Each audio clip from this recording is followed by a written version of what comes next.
This podcast is brought to you by Hoare Chartered Accountants. Hoare Chartered Accountants are based in Galway City and are a leading provider of audit, accountancy and taxation services. For more information, visit hoarecharteredaccountants.ie. Now you're welcome along to the Maroon and White pod. So I'm joined by Uachtar Aird's Eddie O'Sullivan to look back on the quarterfinals in the Senior and Intermediate Championship, as well as the relegation semi-finals in Intermediate and the Senior relegation final that was played at the weekend. Eddie, thanks very much for coming on to the podcast. Obviously difficult when you were just knocked out of the championship on Saturday. Do you still sort of think of the game at the weekend, or can you kind of draw it to one side now?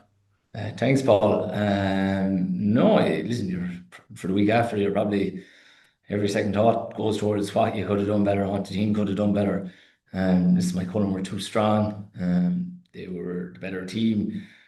Listen, you're disappointed. And you visualize different ways of how you and your team could have done it better. But I suppose eventually, as the week goes on, you start to push it aside and focus on other things that are a bit more probably at this moment in time in your life more important. But listen, it's hard for any player once they're not out of championship to stomach it for the first few days. But listen, time moves on, and it's the best healer, not to be too cliched about it.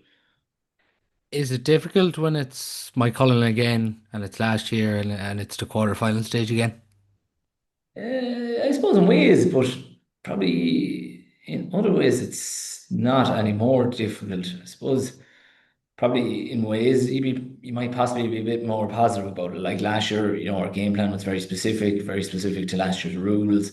Very, very structured, very much based on a slow, structured, methodical game, which I suppose you weren't too sure, is that what's keeping you in matches, or are you just good enough to stay in them? Whereas I suppose with the change of rules and you're 2 points down, Daisy scores that 2 pointer free to swing the game.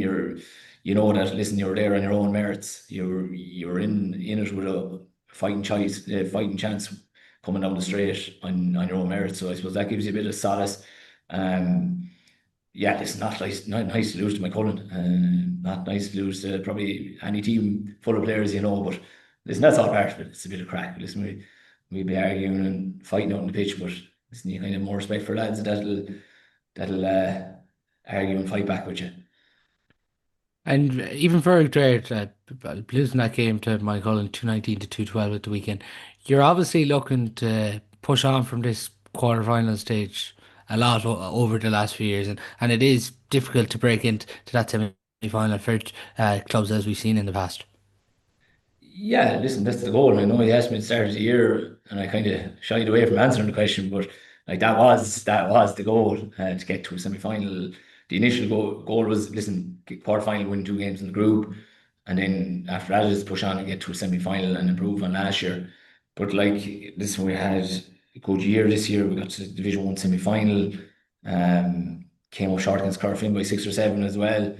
But the one probably caveat I'd say to Corofin is Corofin away on a nice sunny evening is a tough place for any team to go. But like, yeah, it's listen, the goal that was the goal probably is still the goal to get to that next level. But it's not going to be easy, and like it's not going to be easy for any club to break into that top four at the moment. It's quite strong. Apart from maybe, listen, Clanny gave it some rattle at the weekend, but yeah, listen, we're going to have to go back to the drawing board and see can we find an extra few percentages to be ahead coming down that home straight, because realistically, 2 down with a few minutes to go, 3 down last year, going into injury time, you're realistically, if you're the underdog, you're not eking out the win from there.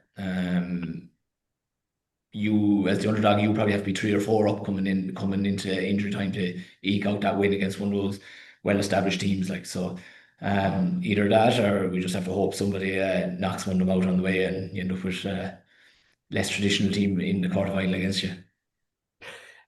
Jim Lee obviously came in this year over you, Eddie.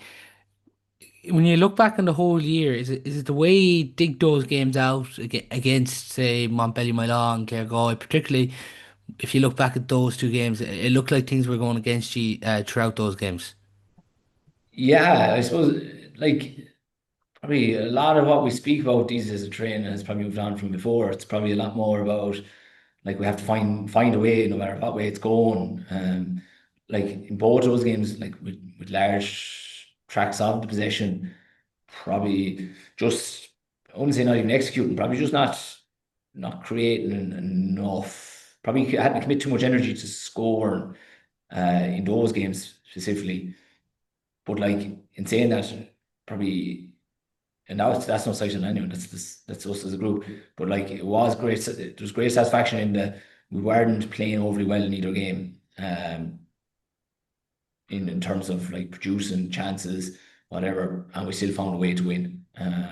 That will give you, yeah, you'd be quite happy with that. You'd be quite happy because that's not easy to do. That's difficult.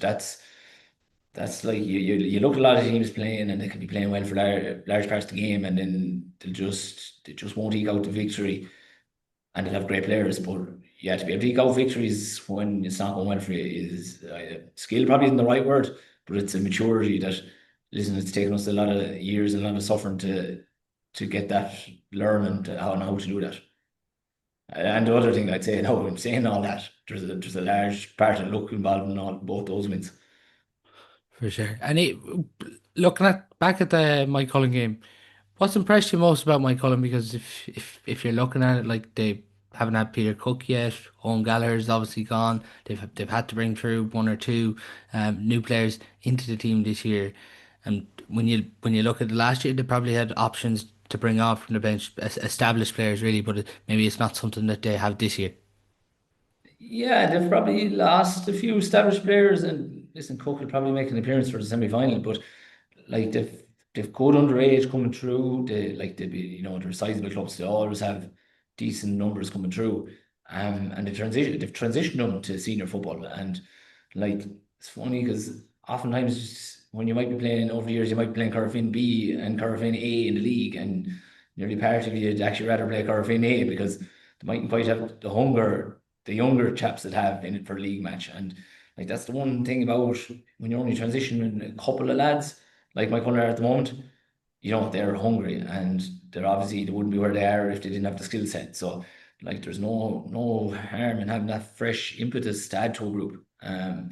Like even like with two county minors coming in next year, and like from the club point of view, you'd be looking forward to having that fresh energy in the group because like there's always years with us, and I'm sure every club has it where there might necessarily be a player coming into the fold that can make it and step up, and those years can be a bit tougher.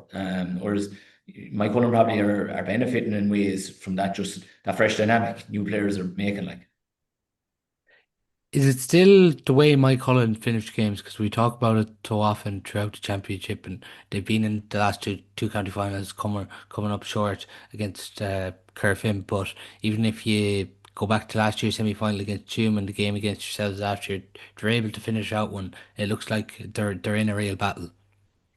Yeah, well, like they've a lot of powerful runners that can like repeat the runs up and down for the game, which is impressive. I also felt like early on in the game, the first 5-10 minutes obviously were very impressive, but I felt they were able to. And this is probably sight on us defensively. They're probably able to commit less players than most teams to their attack and still come away with score and still get the attack right into your end line. And that's probably with regards to their fitness levels, I'd be very impressed. Is they can get their attack right into your end line. That obviously takes large good skill levels as well. But like when I say into your end line, I mean like they can hand pass it basically to the byline and then pop it out for someone to tap over the bar, which is not it's not easy to do because once you like and everyone knows once you go into kind of we call it the honeypot, the D, it's open season to get turned over at that stage. Like so they're well able of to get it the whole way in with three, four, five players in the hand pass and move. And they've two or three lads coming in behind then to, as you scramble back trying to defend, tap it over.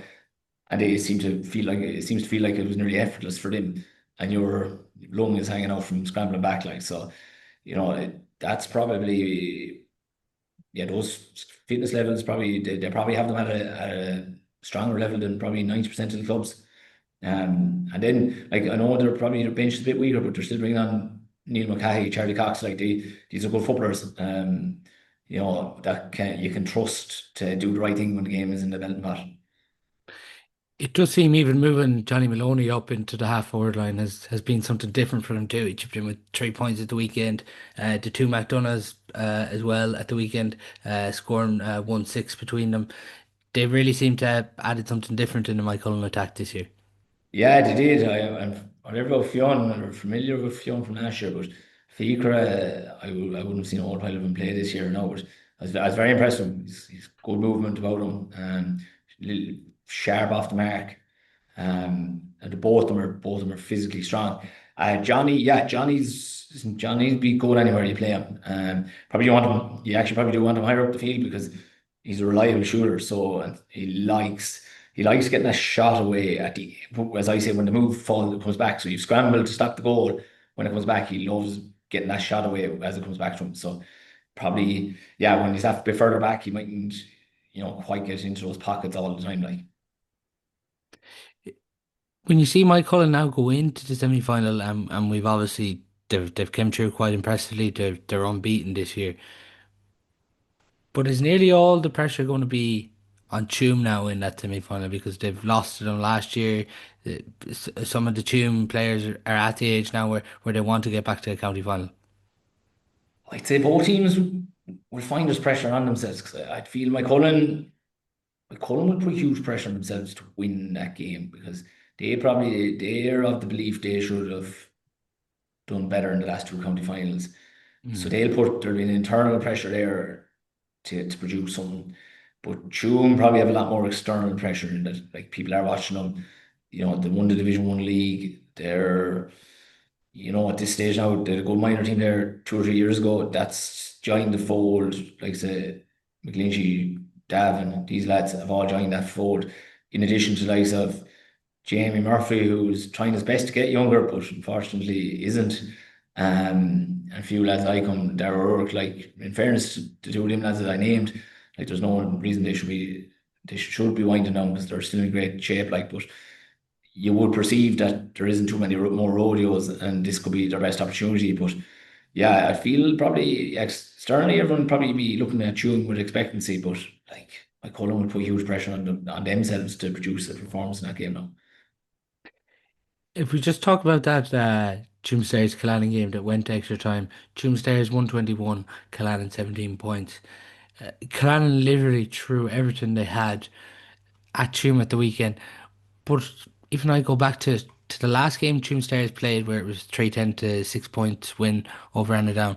Is that the type of game Tuam Stars needed? Yeah, well, I suppose sure we're very battle hardened, so I probably they like I was thinking about this all day. I was thinking like if there's one team that's good at grinding out a point victory over a team of various levels, we'll say it's Tuam. As in like Joe, they can grind out they could often play teams that aren't near as good as them and possibly only beat them by 3 points, and they could go out against Corofin and grind out a 1 or 2 point win. So like they are very battle hardened. It's a huge experience with them. I suppose after a 4 week gap, probably 6 week gap to their last big championship game, they probably, yeah, they probably definitely needed something like that. Like it was a very good game, very very intense, very yeah, it was real championship intensity to that game. It will stand to them because like Clannon produced an unorthodox performance against Moycullen in terms of like had they not been down to 14 men, like they would have easily given Moycullen a great run for that game. It was on before one of our matches or after one of our matches. I remember watching it after the red card. I was like, geez, Clan are actually still in ways in the game, but they weren't going to win it just because like to play 14 men against anyone down that long was going to be difficult. But I would say, yeah, it'll certainly stand Tuam in good stead now. Any game with that intensity.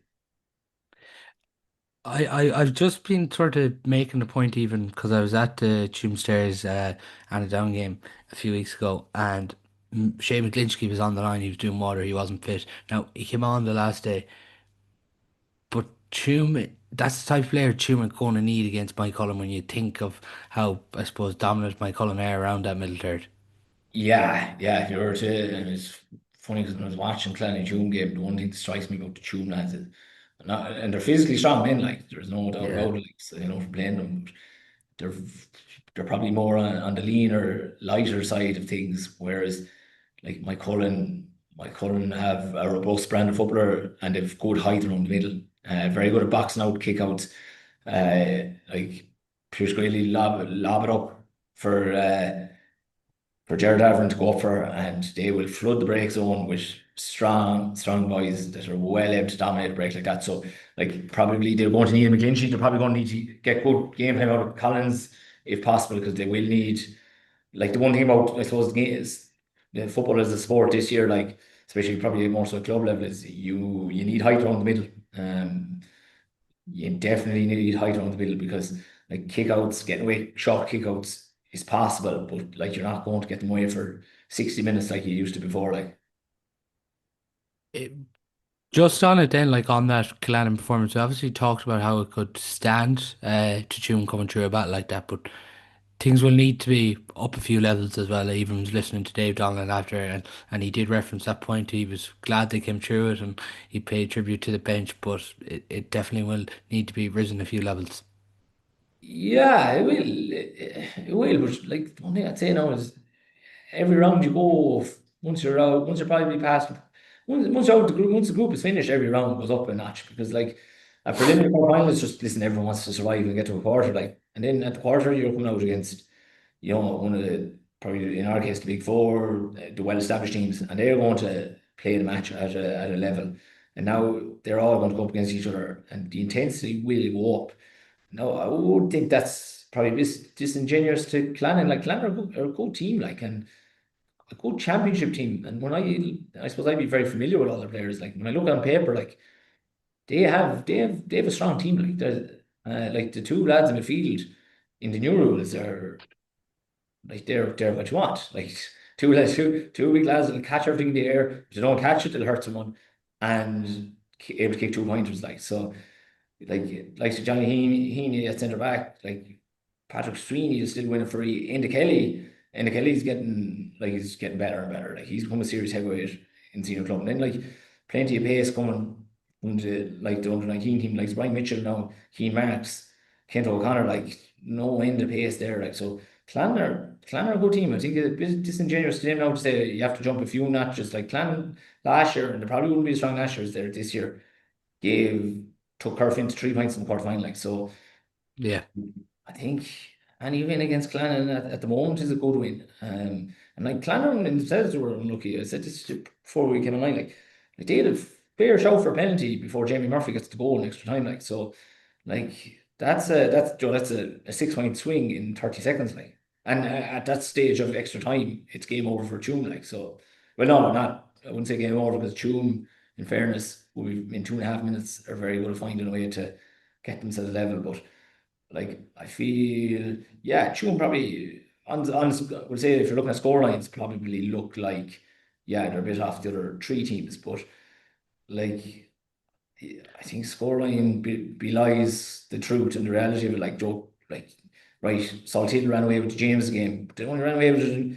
Like Jack O'Neill missed that goal chance. It becomes a game. No, I'm not saying they're going to win it, but it becomes a game. Whereas like Clannon still gave James a good beating last year. Like so. It's Dave's probably listening. He's trying to manage expectations, but like we have to be fair to Clanner, a good team. Like, Yeah, in fairness, it's been a great year for Killannon there, as you mentioned, Ryan Roach and Darrell Walsh.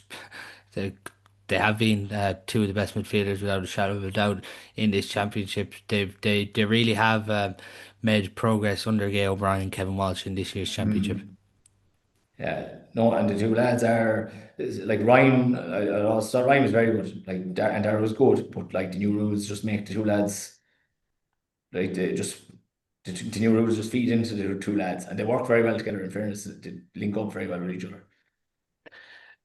Tuam will be obviously hoping to have Brian Mannion back now for this semi-final. Yeah, yeah. Like a player like Brian Mannion in any team, like your key scorers are vital. Especially, I suppose you're probably talking 2 more weeks into winter, plenty of rain coming down at the moment. Like the pitches will get softer, so like every score becomes bigger. The score lines start dropping. Each score becomes bigger. So like someone like Brian Mannion that can you guarantee you a few points from play. He score all the frees. possibly a goal. Like that now becomes a big portion of your actual scoreline. Like so, like having him back can be huge for them. Like when scorelines drop, the marquee forward and the good free taker become a bit more paramount to every team. I was just looking at Jamie Murphy, what he finished up with again at the weekend, 1-5. Like, he's, I'd say he's not too much older than you, is he? Or 3 years, 4 years. 3 years, four You years? know, I was marking Ben O'Connell in the league earlier on. I was trying to nail it down when I was chatting away to him during the match. We're Uh, mid-match having our lead. You know, it was probably April at this stage, and we're having the conversation mid-match. And I was trying to nail down how much he is older, but yeah, probably 3 4 years. But listen, Jamie now is probably a league above me now, and offers a team something I can't offer. So lads like that can always go a bit longer into their 30s and 40s. he's surely in this conversation now as one of the best club footballers in Galway, is he? It has to be for sheer longevity. Like Joe, it's funny now you say 1-5. First thing that's crossed my mind is we played him in the last Division One league game like 2018, and I remember the week before that actually played Clannan. We were due to play them, and he'd scored something like 116 or something, 117 or something outrageous like that. And Joe, like put that into perspective, like that's 7 years ago. Yeah. That's nearly a decade ago, like Joe, that, and he wasn't, you weren't considering him young then. So like to do it over the prolonged period of time now is incredible. That in itself would have to put him in that conversation. It's the thing as well, I often reference to point to people. It's not like he's just sitting in the corner, wanting a handy ball. He's literally still everywhere, playing the same role he played with Tuam years ago. Yeah, and and the thing about it is like because the more time goes on, the more every score he scores matters more. So like I had also this conversation with people like not every scorer is the same. Like Joe, when the wing back comes up and scores, everyone gives it a cheer or whatever. But like when your marquee player scores, gets that extra bit of yeah, we're rock and rolling here, feeling about it. And when Jamie Murphy scores for two, there's outlets that are dismissing the match as a contest nearly, and all of a sudden they're getting excited. So like the impact he has for them is outsized even. So like he scored 1-5 the last day. Like I guarantee that 1-5 got the biggest roars of all the tune scores. And like that matters when you get to the stage of championship, momentum in every game is massive. Yeah, obviously, as you mentioned, Tuam Stars, they play Moycullen now, and Corofin Salthill-Knocknacarra in the two semi-finals. What have you made of this, I suppose, Saturday night under lights, Pearse Stadium for these two semi-finals? Well, I was kind of trying to think, will quarter six be under lights, or are you still Yeah. probably Well, I you're think probably that, yeah, I think that's the plan, is what they're saying for, I don't know, for I, both. I think fair play. I think it's a good idea. I'll tell you one thing. Traveling across the Spear Stadium at that hour even will be a lot easier than traveling across to most of the time. So I like, gee, I was going across town there last Saturday, and the shopping traffic it just would really put a person off probably even playing the match. It's half the bacon would just turn around and do something else with my day. But like the under lights, yeah, it's a great idea. Sure, get people. It's probably not great on players that are playing second game if they lose because they want to have a social life that night and probably removes that. But like Joe, should add to atmosphere. Like the best games I can ever remember being part of are usually under lights anyway. So like Yeah. there is something about a match under lights that adds adds a bit of atmosphere to it. Yeah, yeah, it'll be interesting. Obviously hasn't happened in quite a while, but Pearse Stadium having no lights. Well, introduced at the start this year, obviously for Galway's game against Derma was the first game in that league game played under lights. Um, Corofin 220, Dunmore McHale's 10 points. It's funny the conversation around Corofin this year. It hasn't been as probably strong as other years for people, but a result like that reminds everyone of how good this Corofin team still is. I suppose it reminds everyone how good they are, but also I suppose a lot of people aren't expecting Ian Burke is going to Yeah, pop out of the shadows and be Ian Burke. And I was saying to you before I came on, like players like say him and probably Rob Finnerty are the type of players that not only does whoever is out to mark them has to change the way they're playing, like the whole defense has to change the way they're playing because Ian and again, like Rob Finnerty, they'll bring other players into play in a way that you're not expecting. So you have to start defending. Everyone has to start defending far more conservative, which gives you probably a greater opportunity to get, probably that handier score. Like Corofin were very impressive from the get go. They knew what they were about. They knew, I suppose, and it's understandable with Gary Laney being the extra more manager. They knew what the more were bringing, and they knew how they were going to mitigate that and get on top of them. They could probably be disappointing for Dumore to finish the season like that. But like the one thing about Corofin, like when they do get a march on you, it can be very hard to arrest that. Like it happened one day in the first round, happened to more. It happened to us 5 years ago. Like when they do get motor and it's just players coming from all sides. But like Corofin now, where I suppose, listen, they made probably more of a statement than anyone else at the weekend from the point of view of like it was for the whole 60 minutes as opposed to just like, to be fair to James, as they were in that game probably up until Jack O'Neill missed that goal chance. That was a very tough goal chance, but like Corofin were flying from the get-go. And probably, yeah, I'd say it was probably the most complete performance in the championship so far. Considering like Dumore going in there, having had like probably had a certain level of confidence that they could produce something. Even just like looking at Corofin, the subs that came on: Dylan Kenny, Mike Farrer, Brian Cogger, Ross Cohn, Keane Murphy, Ian Burke obviously comes back in and scores 1-1. I know, like we often reference to Corofin strength and depth, and even Connor Carson coming in the last day back cornerback hasn't been a regular starter over the last few years either. Yeah, and Connor was actually, no, it might be the hair, but he seemed to be having a very good game anyway when you watch him. Like, in fairness, it's like a pair of red boots or something like that. Like, some things can just catch your eye every time they get on it because the way the hair or whatever look, the way they look. But yeah, Connor was eye catching out, to be fair, and looked like he was having a very good game in it. But like, yeah, Dylan Canny, like coming off the bench, Cohen, like even Key Murphy, like Cohen and Key Murphy, like if they were in any other senior club, like you're nearly starting to build your forward line around them lads. Like Joe, you're Yeah. maybe not at this moment in time. Sorry, Cohen obviously your defence, like, but like most senior clubs, they'd be Key Murphy probably be, at this moment in time might be quite your main forward, but he's definitely up there.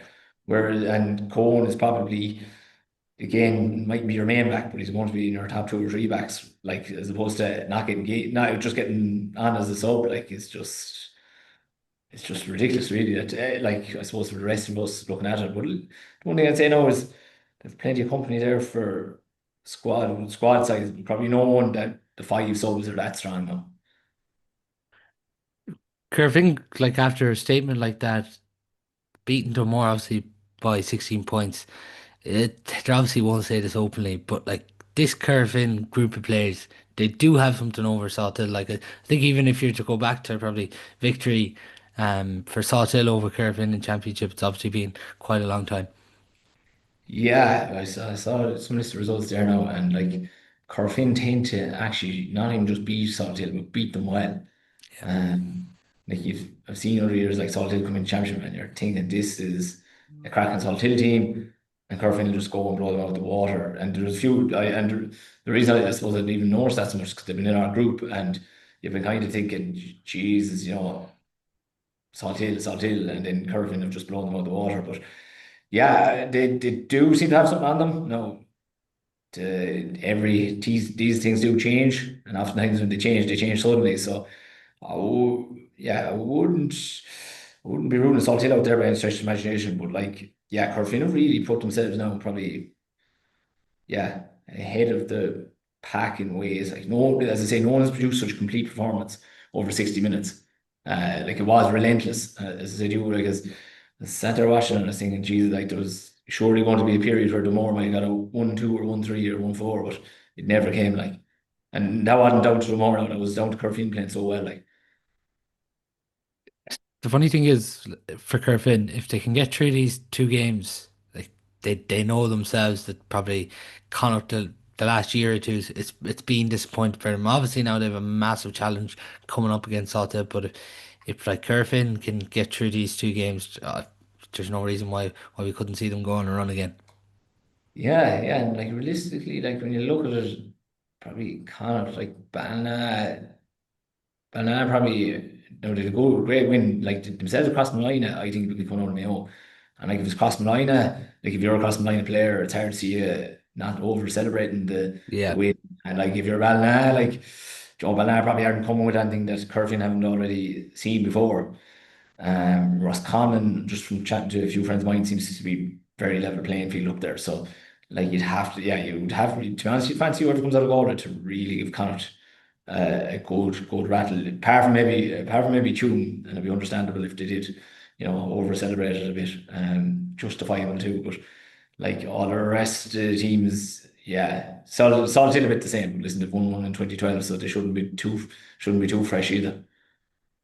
It's obviously a disappointing way for Dunmore to finish a year like that. Obviously, you never want to go out in a quarter-final stage, but just on a heavy defeat like that, it's obviously going to be difficult and something they'll think about for the winter for quite a while. Yeah, it'll be difficult, especially you're probably promised a lot in the way that like they were winning so well and so often throughout the year. Um, Really giving everyone a good beating, gave Tuam plenty of it.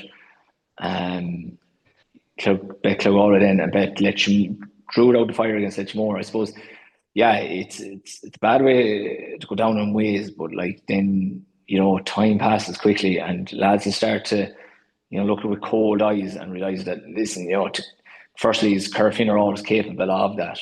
No matter how good you are, like, look at what, as we were saying earlier, what they've done to Salthill over the years. And Salthill are a fine club team, like, as good as you're probably getting in most counties. So, like, Corofin do have that in their locker, like, you've seen it back through the years where St. Vincent's in Ireland, in an Ireland semi-final, they just blew them out of the water, like. So it is in Corofin. So I suppose if you're a Dunmore player, Dunmore mentor, you have to focus on the fact that Corofin struck a rich vein of form and you possibly didn't hit your heights. And being realistic, like most clubs, if they hit their best heights and Corofin hit their vein of form, you're probably still losing by 6 or 7. Like, so, and that's your best heights. So, like, the more have to dust themselves off and realize that, they've plenty going for them. They're in the North Board under 19A final again this year. And like they can keep building from where they are now. Like there's their older lads are only starting to reach their 30s. So that basically means they probably have 5, 6 years before they really have to start replacing the player. So as long as they keep producing a good county minor, a good under 20 player to add in every year, like they'll only improve. But yeah, disappointing, I suppose, for them, and they'll find it very tough over the next few weeks to probably, extricate themselves from that defeat. But like in a month's time, 2 months' time, and they're circling the wagons again, like, they just have to probably focus on the fact that Corofin on a given day can produce that performance. Like, Joe, it was probably 24 months between us losing 7-17 to 11 and running them to 4 points. Like, so, you know, when you hit a rich vein of form, there's very few clubs that can compete with them. Just on that 7-17, did that sit with you for long? Still sits with us Yeah. in ways. Sure, Jordan Waller hasn't played since. I know he actually has. He actually with 2 more championship games after he actually has played. No, listen, it's tough. I suppose ours was much tougher because it was on DJ Carr as opposed to being streamed. Like, no disrespect to streaming, but there's a far less amount of people watching, let alone COVID, when people were just happy to watch any match on DJ Carr. So yeah, listen, it's always there. It's always something that happened, but you just have to dust yourself off and get on with it. There's no one coming to save you. So no point feeling sorry for yourself. Yeah, yeah. And just looking at the fourth quarter final in Salthill-Knocknacarra, 5-15, James has 17 points, four second half goals from Salthill-Knocknacarra in this one. Really impressive by Salthill the way they finished this game. Yeah, yeah. Saying to you before we came on here that like did against us coming down the home straight, like the last 10 minutes, like they're hard runners really coming to their own. Like Daniel Flandy's breaking lines and creating goal chances. Like as I alluded to earlier, like Jack O'Neill gets a decent goal chance. It's not an unreal goal chance. Like it'd have been some goal if he sticks it, but Joe, that in a way it could bring James back into it. but still, and bear in mind now the stream sport messed up the scoreline, was confusing me about what was actually in it at the time. But um, like that shows what Salthill can do to you coming down the straight. Like Joe James is, if that's any other team, and even if they get that goal chance, they'd probably still hang in the game. But as soon as they miss that, Salthill are going down their end and sticking 3 goals. And now, one thing I'd say, saying all that, Salthill in the first half probably left a lot behind them. Just the huge amount of chances that would have, I wouldn't say put the game out of sight, because that'd be a bit unfair to James's, but could have put them a bit more ahead now. And in saying that, now Salthill would probably been on the lucky side to get those two pointers before half time. That no more than what we've done all years. You get a bit lucky at the end of the half, and you get a few 2-pointers that totally change the complexion of the scoreline. But yeah, Salthill, like the wire full value for a comfortable win, but probably the goals probably really made it more sizable than 6 or 7 points was probably the difference between the two teams. The way Rob Finnerty and Daniel Flatt combine for that goal, obviously for the opposition and James's players there, you're not gonna want to watch that clip back. But the way they're just hand passing it backing over to each other, and then the way the goal is finished, it's clever, like, to pull that off. Yeah, it is. To be fair to James' players now, when you're scrambling and there's two lads like that running down your throat, it's sometimes hard to know what's the best decision you can do there. And probably probably to be honest, tangle legs around the halfway line is probably the best thing you could have done. But that's easier said than done, because I guarantee you, for each player involved there, that would happen so fast, and decisions would have been made so quickly that, like, it was in on top of them before you know it. Yeah, it was a well worked goal, now. And to be fair to James, they nearly did something similar to us. So I won't I won't frown too much on the defending, because I've been one of those soldiers there now with two lads like that coming at you, and it's very hard which poison you want to pick, like. Looking just at James's, no Sam O'Neill on the pitch, and then Jack Nolan gets injured at halftime. Like, they're two significant losses. And the one point we are making last week on the podcast was, if James's were going to pull off an upset here, they did need everyone on the pitch.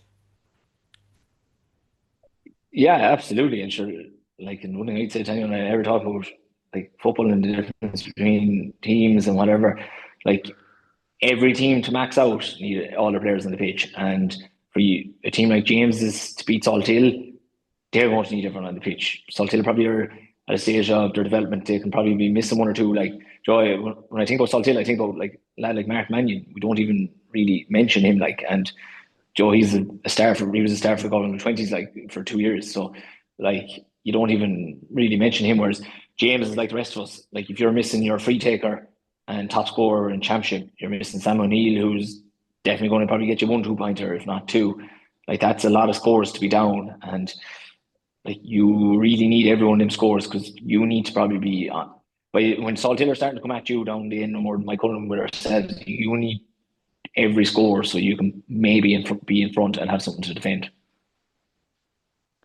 Yeah, even the back line, it's pretty new look when you look at it. Dark Neely, obviously, Evan Wynne, Owen Dealey have been there for quite a few years. The two Mannion brothers, Mark and Aaron, have came in this year, and Carl Sweeney obviously there. It's a new look Sawtell back line in one sense. Yeah, it is. It is, like, one thing I'll say about the way they defend kind of, no, it's outside looking in now. So someone could easily say that I'm completely wrong. But the defenders themselves defend fairly zonally, bar Evan. Evan goes and tags the main forward and tags him everywhere. And Evan's a serious man to tag someone. Um, and then you get to kind of get John Maher or someone like Carl Sweeney to anchor defence, really.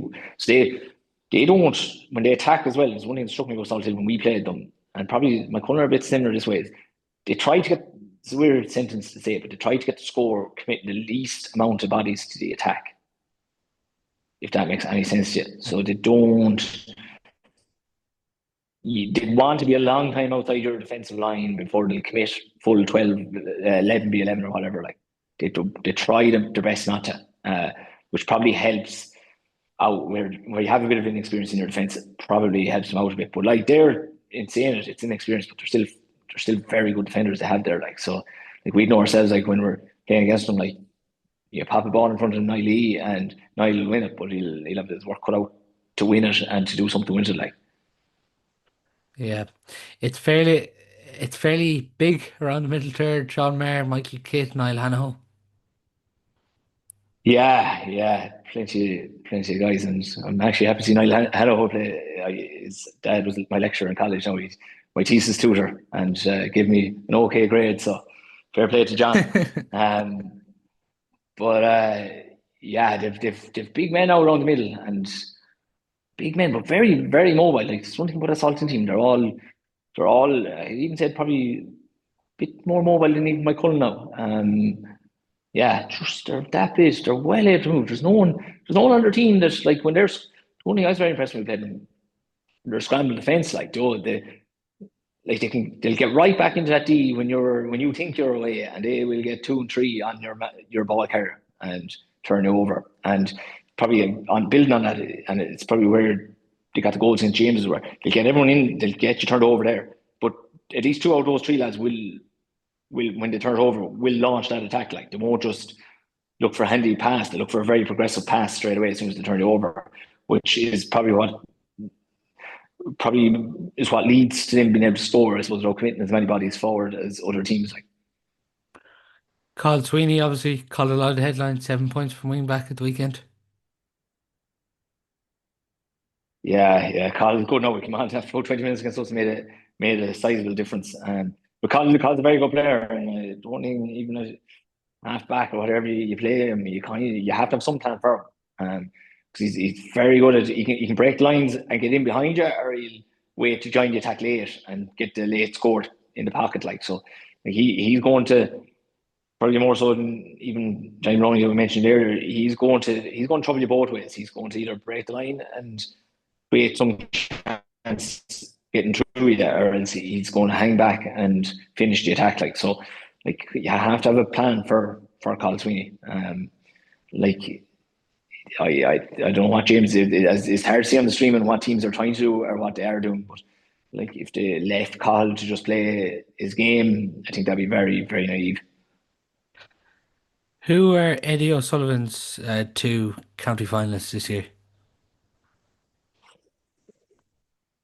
I have to say it's going to be Salthill and Moycullen.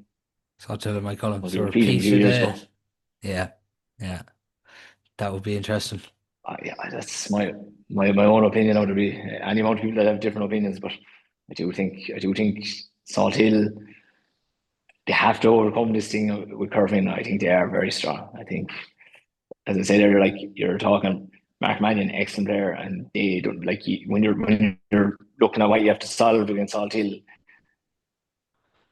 it's way down your pecking order what you need to solve. Like Yeah, yeah. Just a word then, Eddie, on the relegation final, Barnet 2-11, Michael's 1-7. Barnet obviously thrilled to retain their senior status, particularly after losing penalty shootout in the semi-final to one of Abbey. But for Michael's now, this is difficult. yeah, it's difficult probably when you come up and you go back down. It's probably very difficult. Now they had a difficult year. Like when you're losing someone game in Brannigan, like for the year, and Gary Yeah, Higgins is suspended for your first few championship games. Like that was always going to be very difficult. Like as a new tailor, like every club outside Corofin and a few select clubs like that, when you're missing lads, it's hard. It's hard to get any sort of a win in anywhere. Like we were even saying as much in the dressing last day, like if you're down 2 or 3 players, it goes from a senior quarter final to relegation. Like if you bear in mind, Michael's 2 years ago were like ourselves. Had the old score difference rule been in play, we'd have got to the senior quarter final, and they'd got to the preliminary quarter final, like, and they yeah, ended up in the relegation as a result. Like so, and ended up going down. Like so, and like they put in a big year last year to win intermediate and just lost lads. And like if you win intermediate, the last thing you can do is be losing lads. You need everyone, and you need to be gaining lads. Like you see what crossing line they did in Mayo, like they won the intermediate but then again, the minor A county winning team coming in behind. So like that propelled them to a new level. Whereas if you're losing lads, you're probably you're going to struggle at senior. Every club would, to be fair to Michael's. Yeah, no, I think it's difficult for them now, particularly as you mentioned there after coming up. Just a word then on the intermediate semi-finals, probably the game of the weekend. St. Brendan's 5:15, Cashram 125.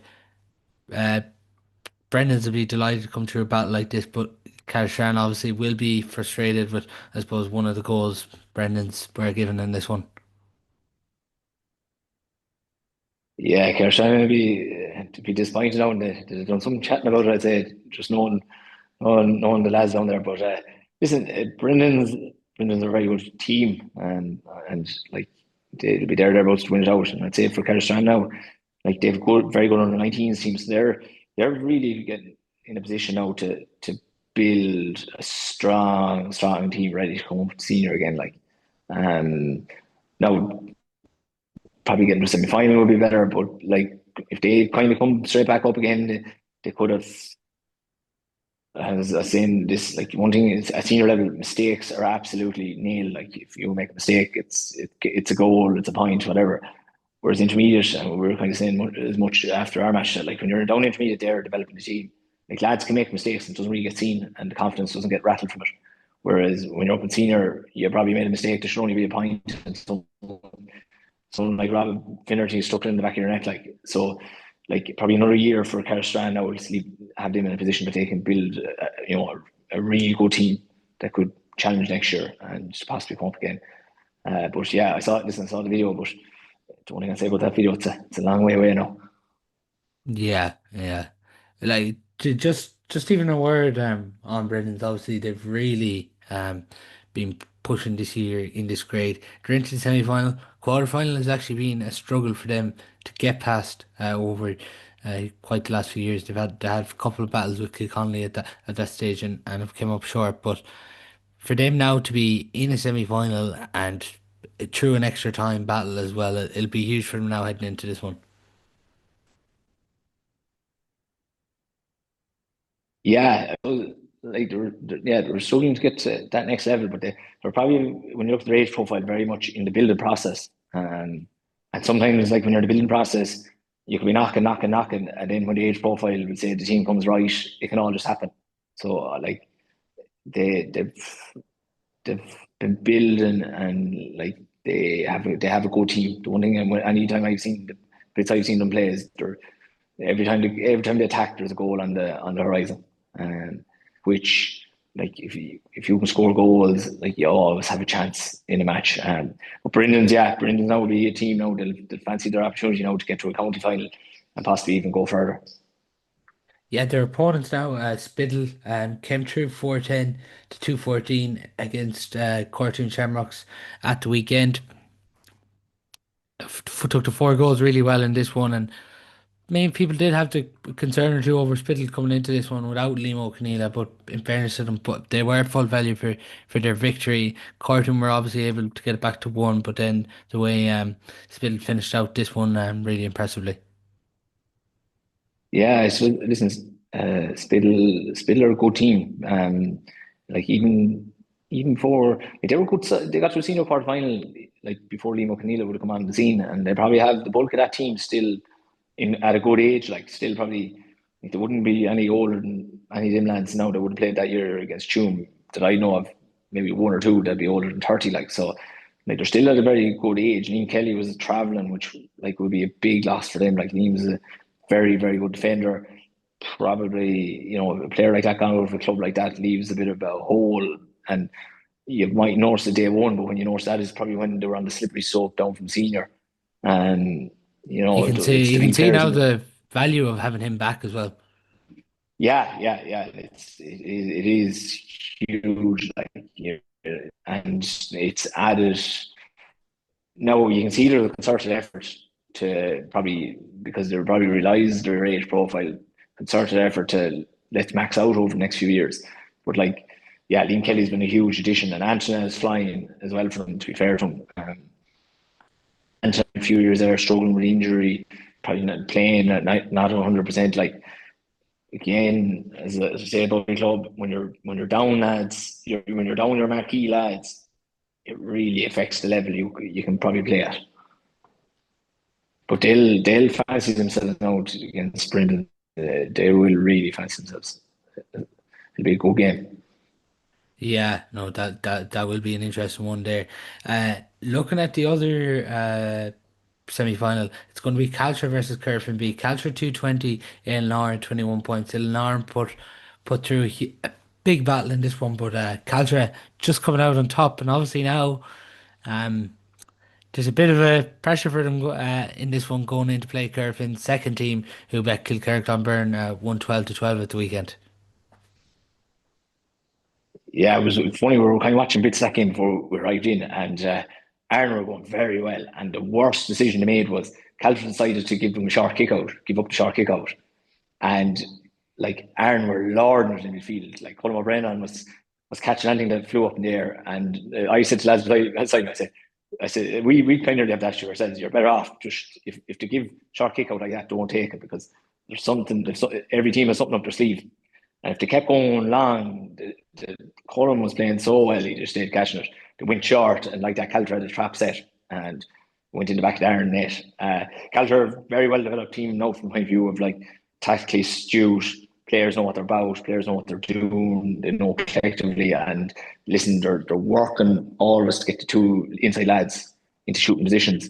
Corofin B very on paper, and if you played it as a training match, would be a very very strong team. Like Corofin B can be an awful team to play against because they'll have pace, hunger, skill, you name it, they'll have it. But I do think Caltra will probably take them just from the point of view of Caltra will have enough about them to stay to be to be winning. Would say come down the straight, and I think when it comes to that stage, it'll just matter more to Caltra. It'll just matter more, and wait, if it's a 4 point game, like that's what's going to swing for them. Yeah, it is. It is interesting here. If Corofin B were to turn over Caltra, the winner of Spittle and Brendan's will be a senior team before the county final. It gets promoted. I'd say it'd be probably the first time since 2019 the a semi-final winner will be promoted. Yeah, it'd be. Because when we won the intermediate, we were already promoted after the semi-final. Oh, The is that what both Corofin? semi-final winners were. Yeah, I can't remember why it was, but basically ourselves and Brannock were promoted, even though we hadn't won anything. Oh, yes, that was two up back then. Yeah, yeah, It was two. It was 1 year. It was like there was like two going up and like three coming down or something. There was something. yeah, They're yeah. they're trying to get the numbers right. I know at the time down to the 16, and this was part of the process. Oh, okay, yes, yes. Yeah, I'll be there now.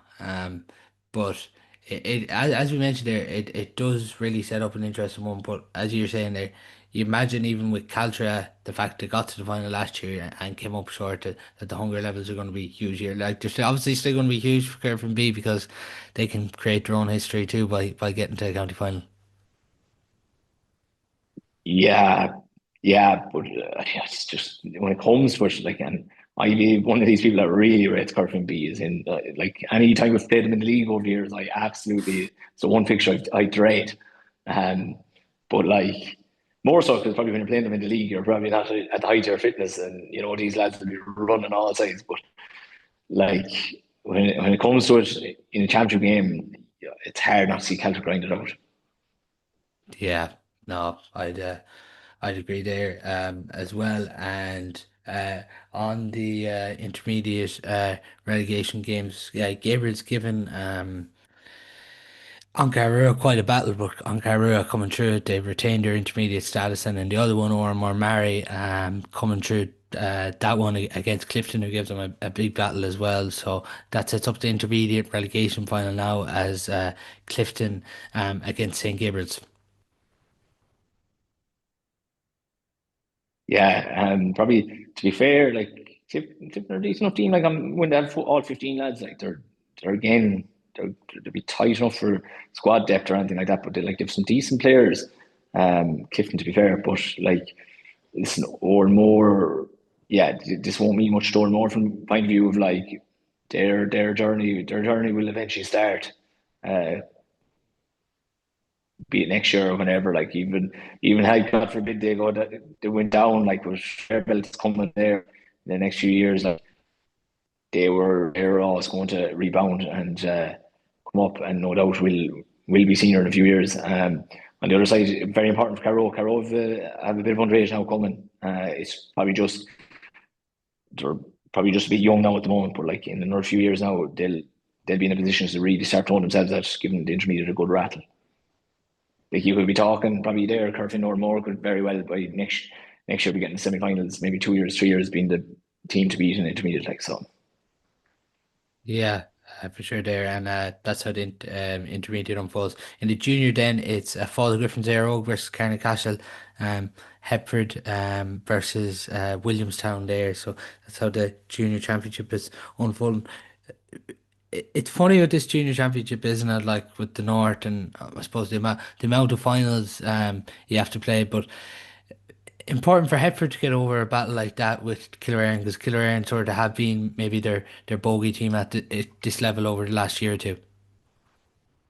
yeah, very very important. Like Kilrearn had the hex on Headford, and Headford have a good team, like decent team. Probably I suppose Kilrearn and just have that bit of will grind you down, and Headford probably, yeah, probably didn't really like that. But the one thing I'd say now, to be fair to Headford, like they're down Patch Cunningham last year, like, Yeah. and I'm absolutely like a broken record here saying it, like when you're down big players, main players, the low, and especially the lower level you go down, the more you are going to come unstuck against teams.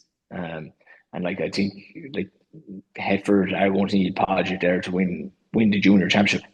Um, definitely, like because he's one of like he'd be a good forward. He'd be a marquee forward for a senior club, let alone for a junior club. Like. Yeah, just as well the in the junior two semi-finals, Claregalloy played Tuam and the down played Salthill-Knocknacarra in the junior two semi-finals there. But that is all we do have time for on this week's podcast. We'll be back next week with a preview of all the games. But Eddie, thanks a million for your time.